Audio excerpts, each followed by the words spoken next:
Through this series, we've heard how history leaves fingerprints on every stage of a life, from pregnancy to childhood, from education to work, from joy to grief.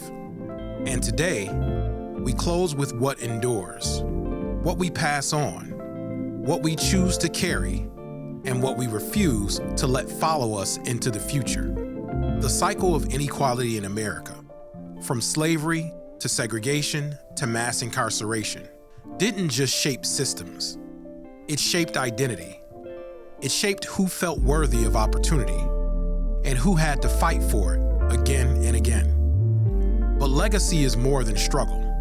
It's the pride we inherit, the traditions we protect, the stories we pass on. And for Kenneth and Sharon Holley, longtime entrepreneurs, culture keepers, and owners of Zawadi Books on Jefferson Avenue in Buffalo, legacy is something you build every day.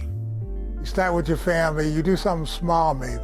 Maybe you start a bookstore, but then you give it to the community. And finally, the legacy comes when it picks up in your culture. Throughout this Truth Be Told podcast, we explore personal stories of racial inequity across the lifespan. I'm your host, Wil Green. And today, in our final episode, we explore legacy, what we inherit, what we preserve, and what we choose to hand forward. Everybody has a story, and it's important that everybody knows how to tell their story. So for me, as a storyteller, I think it's important that we're able to pass on through oral tradition those things that were important to us. Before we begin, a poem. The Baton of Legacy by Dallas Taylor. Your name enters the room before you do. Legacy is what's left behind when you walk out. You are called to be remembered through action. That's when existence outpaces essence.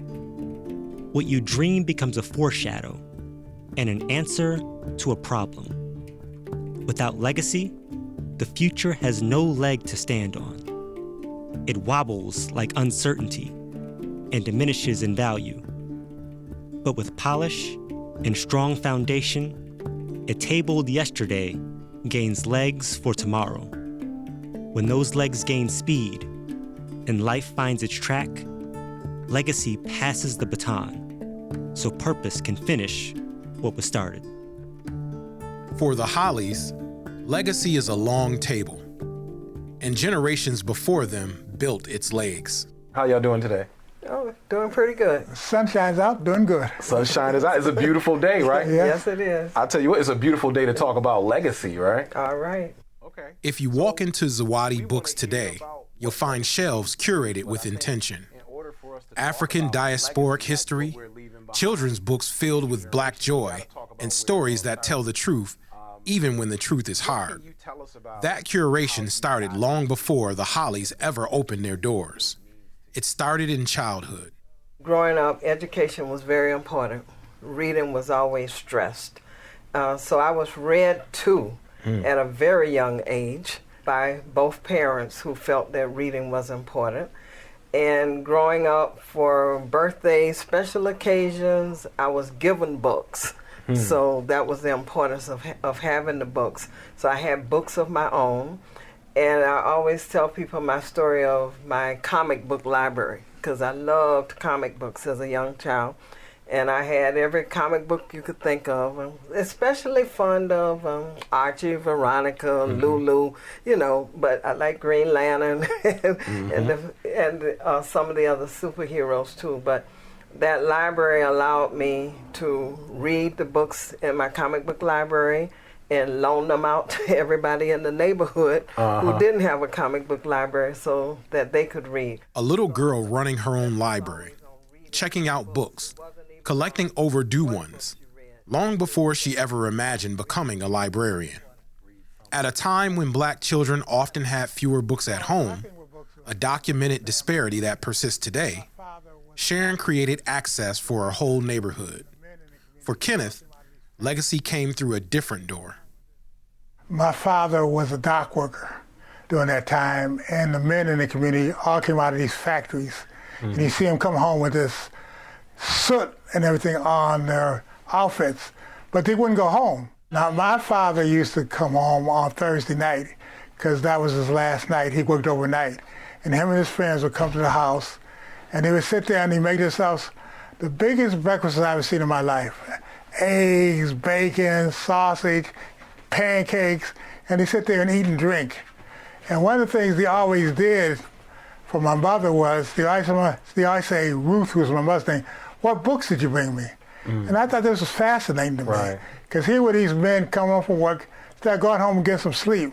They come here and eat and talk about what books they wanted. Now, what my mother would do, she'd go to Goodwill. And the Goodwill at that time had these big bins of books, and you could buy them for 5 cents, 2 cents even sometime. And she'd buy all these action-packed books for my father. You know, it'd be on sports or mysteries, whatever.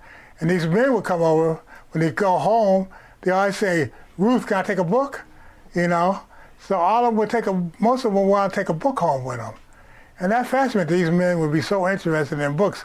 And matter of fact, that fascinated me is why. So I wanted to go in and get some of these books and see what the heck they were reading. Right.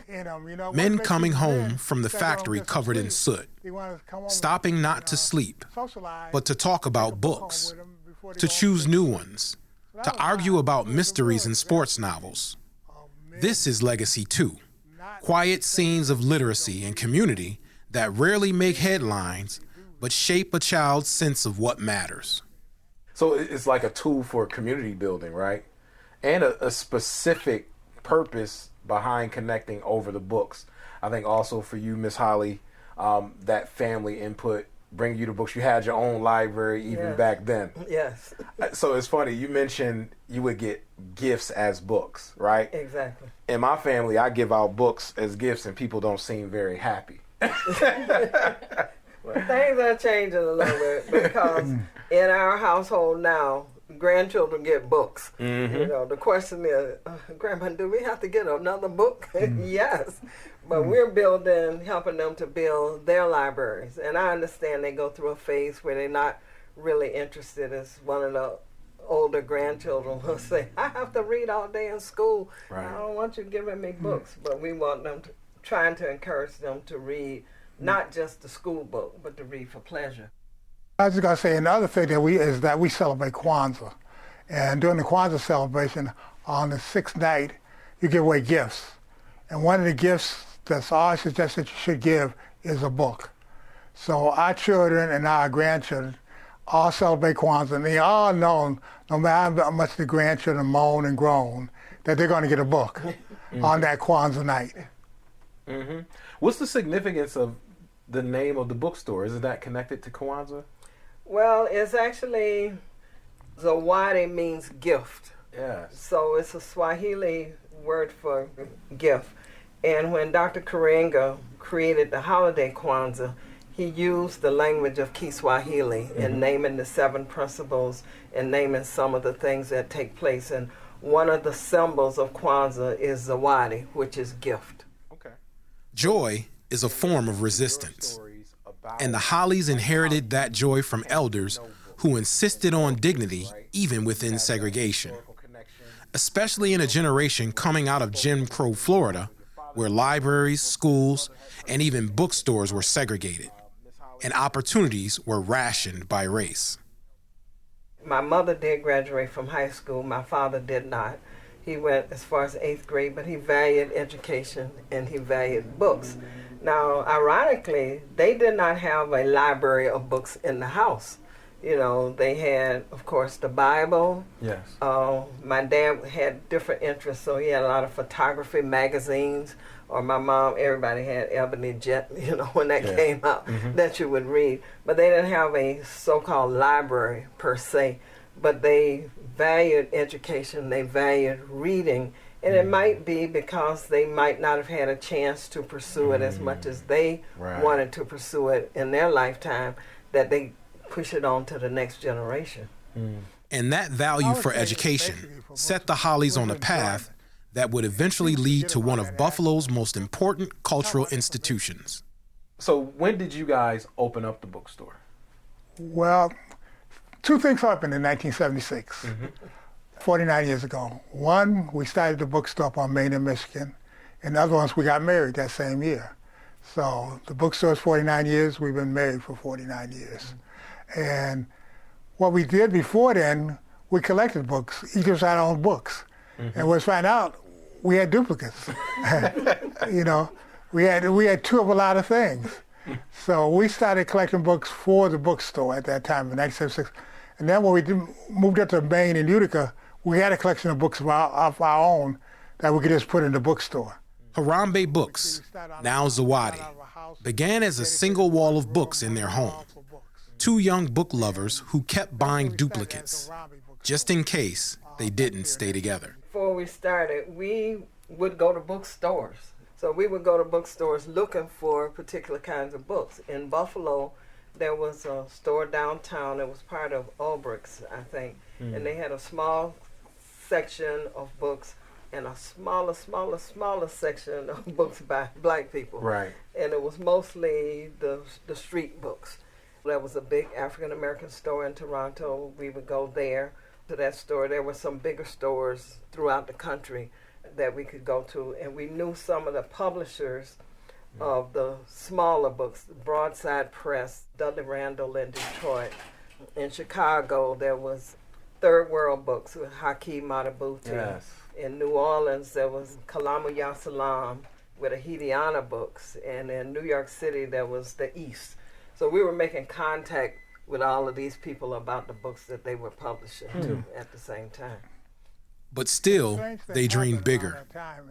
They imagined a bookstore for Buffalo's black community, a place where people could learn, debate, organize, imagine. Yet, when they went to officials for help, I recall one incident. I think we went to, it was Small Business Association, wasn't it? It was somewhere when we talked about, because we weren't business people. You know, we were in the arts and culture and other things. And they looked at us like we were crazy, talking about opening up a black bookstore.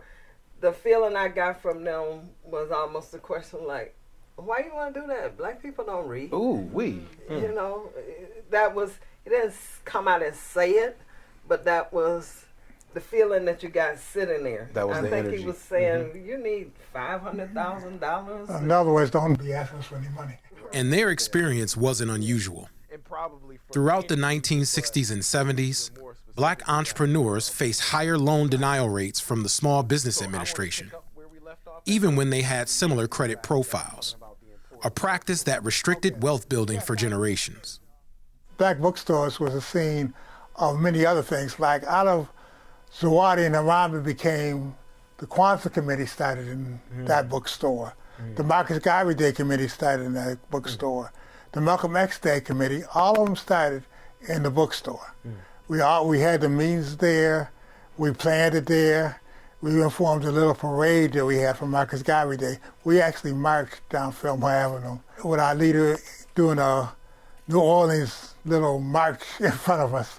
Right. So these bookstores were no much more than just bookstores. They were places to come, and some people came in just to read and talk. Right. They didn't buy books, but they came and read and talk, you know. And they might stay an hour and then put the book back and say, see you next week, you know.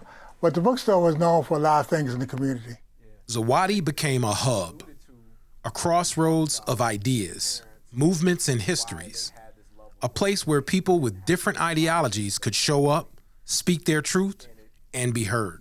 When we talked about your parents and why they had this love of books when they even didn't have libraries at that point, and it could have been because of these historical ways to keep black folks away from reading and away from books. And now you talk about the bookstore being a place that people from the community come and have these conversations, where you talk about a community that when you went into the business association to get a loan, they looked at you like you were crazy to talk about black folks with books. Right. So it becomes a hub of the community. I mean, where else could people talk about these ideas outside of the bookstore? Is that related to just the inequities within the black community in Buffalo? I think people look for a place to have comfortable conversations.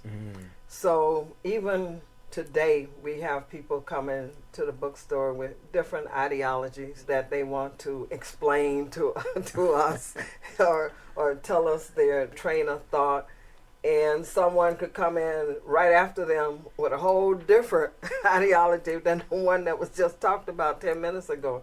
And sometimes if they converge on each other, there might be conversation, but not in anger, right. Not in protest. It's just, some people say, I just had to get this out, yeah. And this might be a place where I can get it out and not be judged. One thing we got to remember, we got to go back in our history, because I was looking at some historical films during Black History Month, and the thing that amazed me was that we were the only people who could be killed for picking up a book.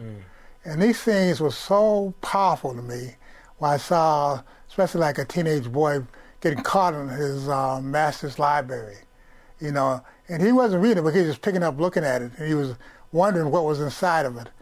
His master came in and actually almost killed him by whipping him so much for picking up a book. We got to remember, we were the only people punished for reading. We were killed for reading, but we kept reading.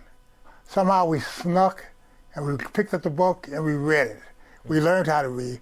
We taught each other how to read. We taught people who would give us a little knowledge about this letter and how these letters go together. So when other people come to this country, I say, yes, you had a tough time, but please, you enslaved people, nothing that was human, not can pick up a book, being killed for picking up a book.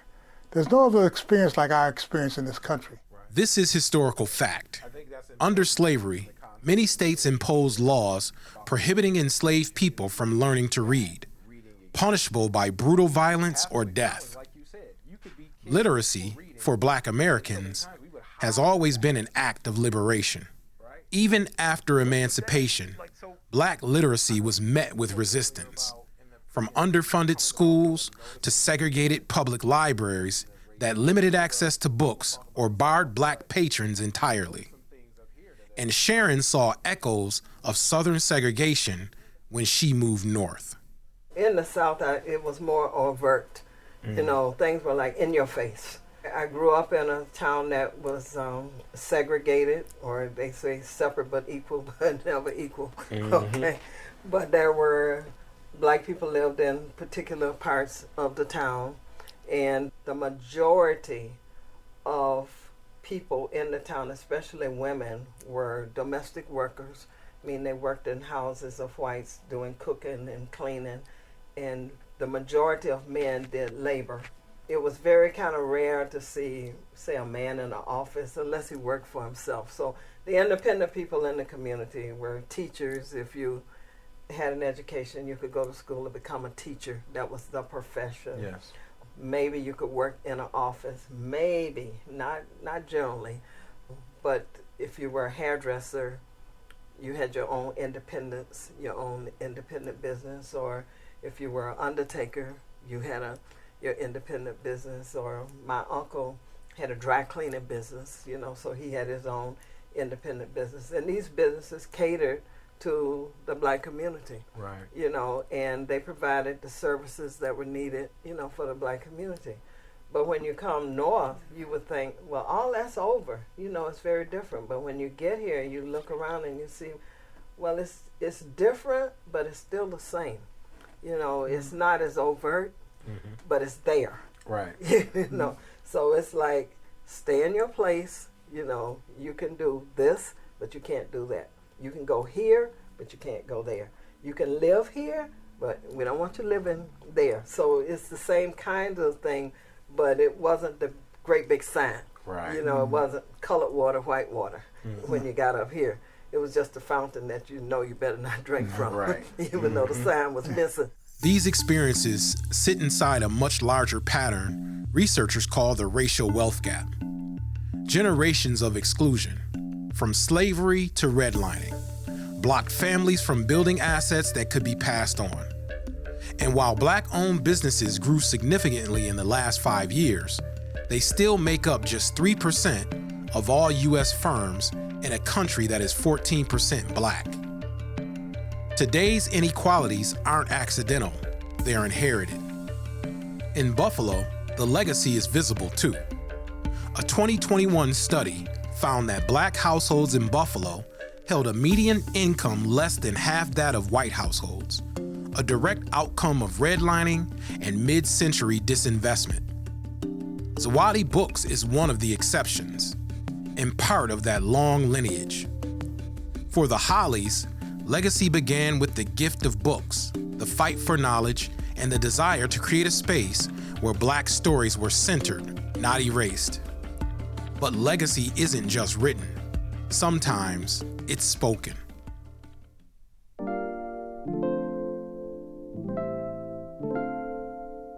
Legacy doesn't live only on shelves. It also lives in voices, in the stories we tell. Because in many Black communities, the spoken word has always been the first archive, the place where memory survives even when records don't. What does it mean to be able to tell your own story? It's very important. I think, well, first of all, let me say everybody has a story. So the African American story is not unique in the sense that it's the only story. All people, all humans have stories. So everybody has a story, and it's important that everybody knows how to tell their story. So for me as a storyteller, I think it's important that we're able to pass on through oral tradition those things that were important to us. We mentioned books and we mentioned reading, and we are aware of not everybody's going to read, even though you want to make the availability of the books there. Mm-hmm. Some people respond and learn orally. And so using storytelling as a method to get information, to entertain, and to educate, becomes very important. Mm-hmm. So your love of books kind of brought you to becoming a librarian, right? I would say that comic book library probably was a hint that I wanted to go into. Well, you ran a library. and she needed a job. Right. Okay. Sharon's path to librarianship wasn't accidental. It was foreshadowed in those comic book exchanges and neighborhood story circles. When I moved from Florida to Buffalo, I was able to get a scholarship from the Buffalo and Erie County Public Library to go to library school. And part of that stipulation was that upon graduating, I would come back and have a job here. And so I did. And in those early years, first-year librarians were kind of steered toward being children's librarians. So the purpose was to begin to learn how to tell stories, be able to capture the interest of children telling stories. And you see how children react to telling stories. Storytelling involves imagination. Reading a book, and I used to use example, I could read Little Red Riding Hood and show the pictures. And every child in there would say, oh, that's who Little Red Riding Hood looks like. Mm. But if I told you the story and you didn't see the pictures, she could look like anybody. She could look like you. Right, yeah. So you could imagine that Little Red Riding Hood could be an African-American girl.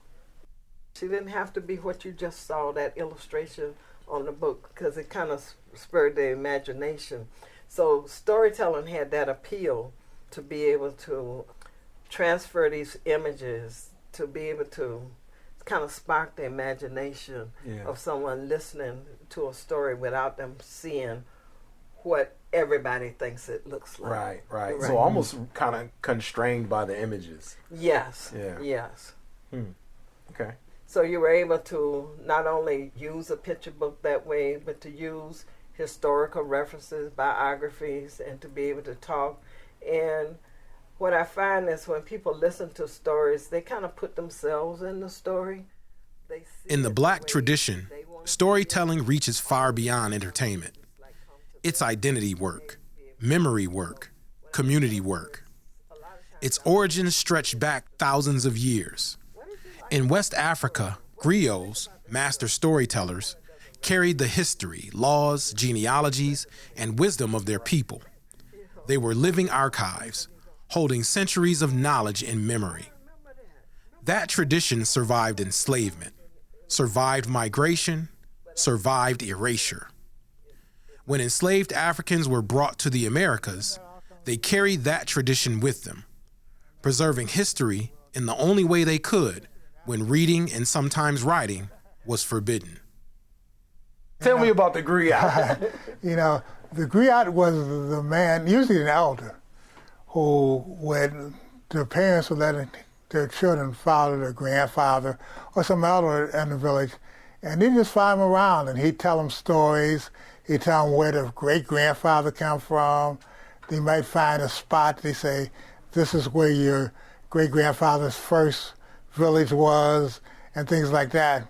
And I was thinking about it, down through the ages, we've always had griots. Yes. The blues were a griot. If you listen to Muddy Waters and them, they told you stories. Yep. Growing up in the 50s and late 50s, late 60s, I used to stand on hot summer nights listening to these men. And they'd be telling stories, they'd be lying, They just be lying. I thought they told the stories like they were true. Yeah. Everybody just sit around and laugh and listen to them for hours. And they could go on and on and on, about, and that's the way for the griot up to the present time with things like Sharon and Kareem Amin and other folks telling stories.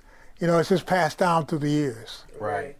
And it wasn't always entertainment. Like I always recall when Alex Haley first came out with Roots, and when he talked about how he was able to tell that story, it was by listening to the elders under the porch and hearing them talk about something and hearing the words of people he didn't know and didn't understand that piqued his interest to find out more about it. So the griots told stories that entertained people, but they were like the historians, the singers, the praise dancers, they had a whole variety of things that they were able to do that was part of that village, that was part of that community. And that's been carried on, like Kenneth say, barbershops, beauty shops, under trees. When I grew up, there used to be a group of men under a particular oak tree every Saturday. What is the significance of the storytellers, the griots, for Buffalo?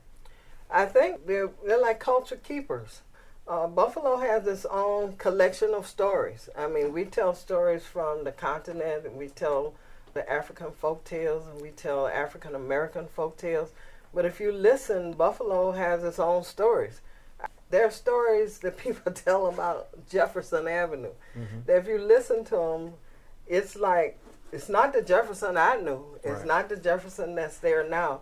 But they talk about this great street of Jefferson Avenue. It might not be as we remembered it. They talk about the businesses. And I do recall, coming, you get on Jefferson and you smell on onions. From Scotty's. From Scotty's, exactly. Like you knew he was cooking by the time you got on that street, because you could smell on onions, onions and the cheese.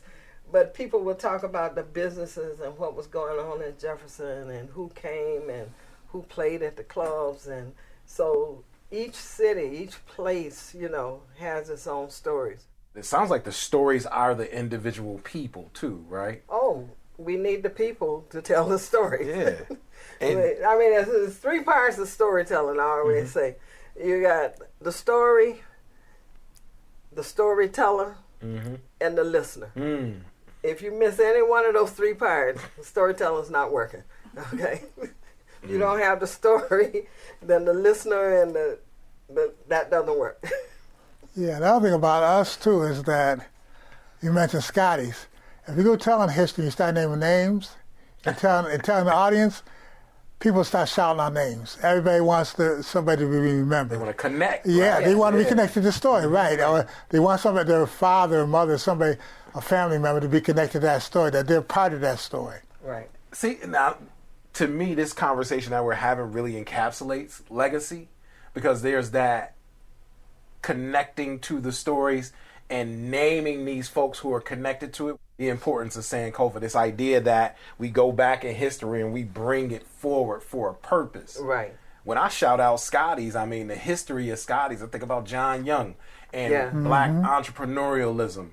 what it mean to be on Jefferson at the time, where we could circulate the black dollar. Right. Y'all getting me going. In 1975, Karima Amin, a fellow storyteller, and I started a group here in Buffalo called Tradition Keepers, Black Storytellers of Western New York. And we were inspired by two people, really. Mother Mary Carter Smith of Baltimore and Mama Linda Goss of Philadelphia, who now lives in Baltimore, because they had founded the National Association of Black Storytellers. Buffalo's storytellers joined a national movement, preserving Black oral tradition, training new storytellers, and keeping history alive. And the stories they told weren't just folk tales, they were lessons. We might tell a lot of animal stories. Well, you say, oh, what's a bruh rabbit? Well, once you start listening to the animal stories, you realize we're not really talking about animals. Mm-hmm. We're kind of talking about people. But they're like, everybody knows a bruh rabbit. You know, somebody who's trying to get over. Mm-hmm. Okay.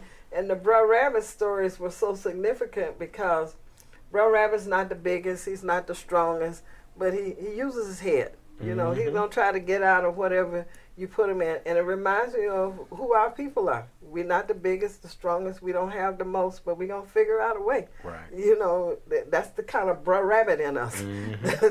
To say, you're not going to trap me. I'm going to figure out how to get out of this. Okay. The story behind the story. A survival manual disguised as a trickster tale. These moments, ordinary and sacred, are the threads of legacy. And when storytellers gather to name them aloud, that's when history becomes a living thing. This work is why Buffalo hosted the 42nd Annual National Association of Black Storytellers Festival, a celebration of culture passed mouth to ear, heart to heart.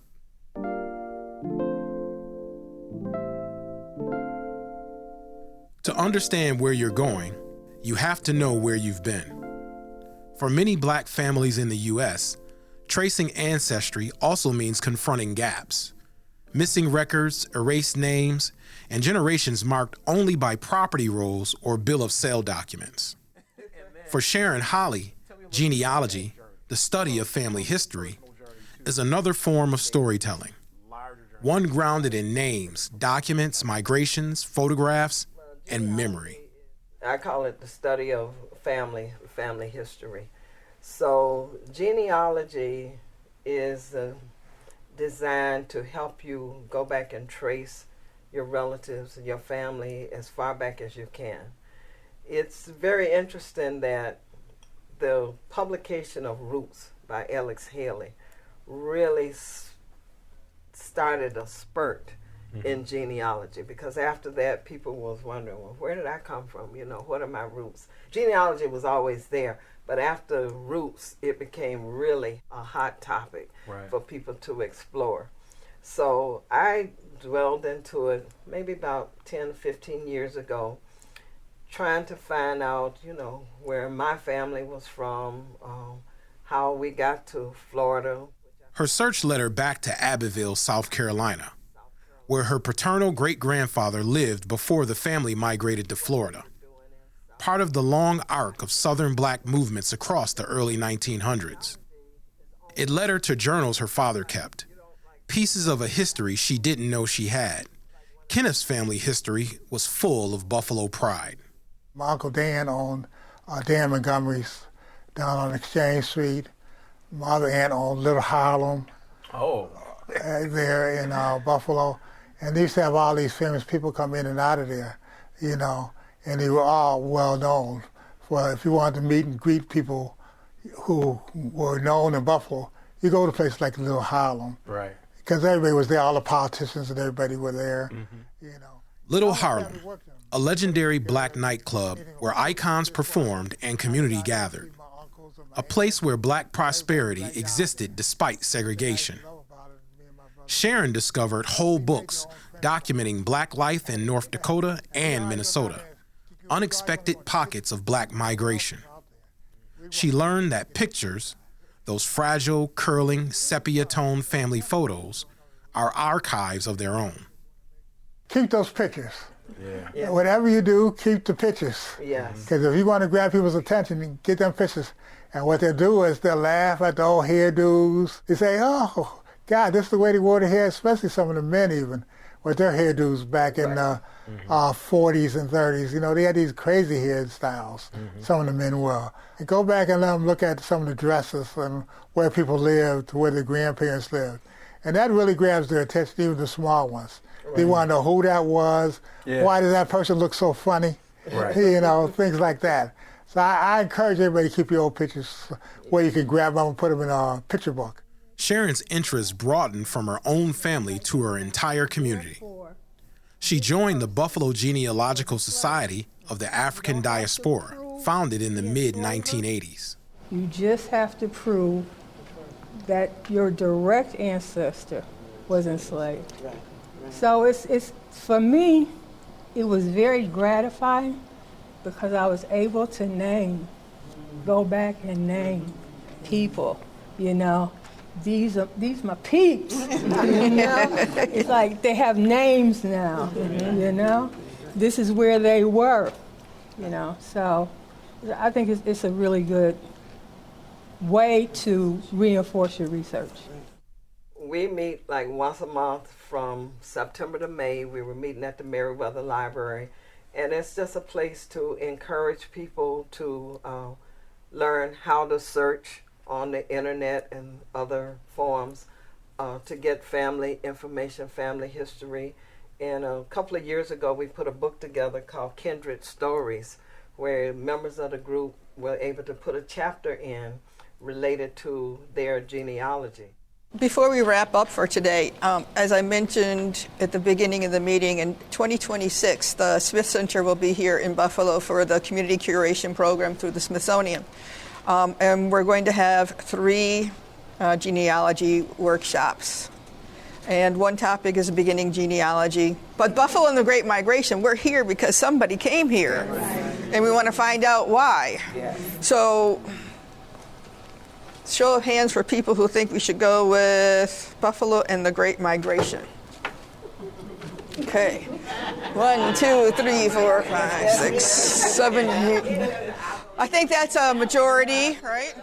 Genealogy has often been harder for Black families because federal, state, and local records frequently omitted or misclassified Black individuals. The Buffalo group runs workshops for youth, churches, and community groups. They've launched the 20,000 by 2,000 project, collecting obituaries and funeral programs, transforming fragile, ephemeral documents into digital archives so families can reclaim their histories. So we're still working on the 4th collection of our funeral programs. And I think once we do that, we should make a combined index for all 4 volumes. Right. And then if we put it online, then people... And Sharon's work extends even further into the painful but necessary documentation of the 5/14 mass shooting. We are in the process of getting together interviews of the community, people affected and people who lived in the neighborhood during 5/14, for them to be able to tell their stories, to find out how it affected them and how it affected their families. So that's kind of still part of that genealogy or history. Right, and of course 5/14 being the racist, white supremacist shooting on Jefferson Avenue. Right. Genealogy is not just the past. It's the present and the responsibility to record it. Documenting 5/14 ensures that grief, resilience, and community response become part of the historical record, not just a headline that fades. Tracing ancestry is powerful, but passing it on is the true legacy. The genealogy doesn't stop. There's no end to it. Exactly. Right? You can continue to trace it backwards, but there's also a pathway forward. What do your efforts look like to make sure that that legacy continues to be passed on to your future generations? I think encouraging and introducing children to talk to the ones who are here. I mean, it's it's harder to go back when the people are deceased. Right. But if you live in the house with an adult, you should be able to ask them some questions and talk to them. Even simple questions like, were you born here? Is that your real name? How did I get my name? Right. Where did we come from? You know, did we always live in Buffalo? Or if we did, where else did we live in Buffalo? Why did we choose Buffalo? You know, why? The simple questions that I think we can start to encourage our young people to ask people who are around them right now. Like our greatest result as adults is, I wish I had talked to my mother. I wish I had talked to my father or my grandparent, and they're no longer here. Yeah. So you can't get that firsthand information. But to be able to tell children or young people, start where you are. Start in your house. You know, interview people in your house. You know, talk about that. Talk about your school experience. You know, how was it when you went to school? What classes did you like best? These are all the kind of things that create that family history that you'll be able to pass down. I love that, because I really think it brings home this notion of legacy, and it's connected in the stories. It's connected to the individuals. And by young people being the ones to engage with these folks while they're here, while grandma is here, right, while grandpa is here, we are almost contributing to them becoming the storytellers to pass on those traditions. Right, exactly. Family dinners, birthdays, graduations. Every gathering is an opportunity to say, tell me where we're from. Studies show that young people who know their family history have stronger self-esteem and greater resilience because they understand they are part of a larger story. Without these stories, entire histories slip away. Even Kenneth and Sharon have spent years interviewing community elders. Sharon and I, we got through WBLK and Freddie Patrick, we got to go out and interview different people in the community. Mostly people well known, but some of them not so well known. And we tape them and do an oral history on them. Yeah. And then Freddie would give us a half hour to go out and play these stories back into the community on WBLK. And we was always surprised about the response we got. Any last thoughts on legacy? There's something in the Kwanzaa we say, family, community, and culture. And that means it starts basically with the family. If you can start with anything in your family and pass it down, and then you can give it to the community, then finally it becomes part of your culture. In other words, you start with your family, you do something small maybe. Maybe you start a bookstore. But then you give it to the community. And finally, the legacy comes when it picks up in your culture. I love that. Yeah, I absolutely love that. Yeah. The power of the individual.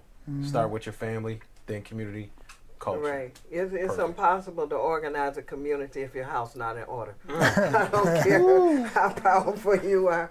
You know, you can have all kind of big things going on, but if your house not in order, it doesn't work backwards. It really is. It starts family and then it goes up.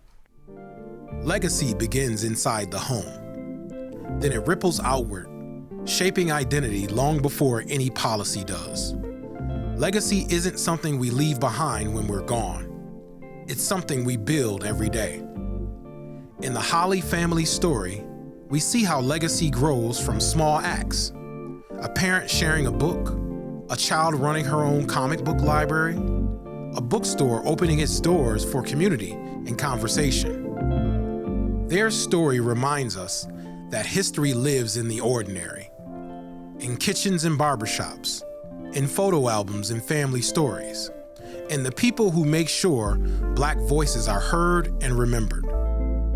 All of us have a role to play. Start at home. Ask questions, save photos, record stories while the people who hold them are still here. In your community, support Black-owned businesses, cultural centers, and storytellers. And in our systems, advocate for policies that protect Black history and invest in the places where that history lives.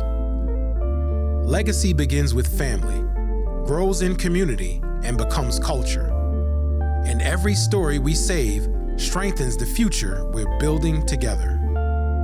So thank you so much for sharing your wisdom, experiences, and your ideas and thoughts about legacy. No, Thank you. For 12 episodes, we've walked through a lifespan, from birth to legacy. We've heard stories of struggle, perseverance, pride, and possibility. And every guest has shown us the same truth. Inequity is inherited, but so is resilience. Legacy is not just what we leave behind, it's what we nurture right now. I'm your host, Wil Green. Thank you for listening to Truth Be Told, and for walking with us through a journey of understanding, reflection, and action. Truth Be Told is a production of Buffalo Toronto Public Media and Cruise Control Media in collaboration with Clementine Gold Group LLC and WUFO.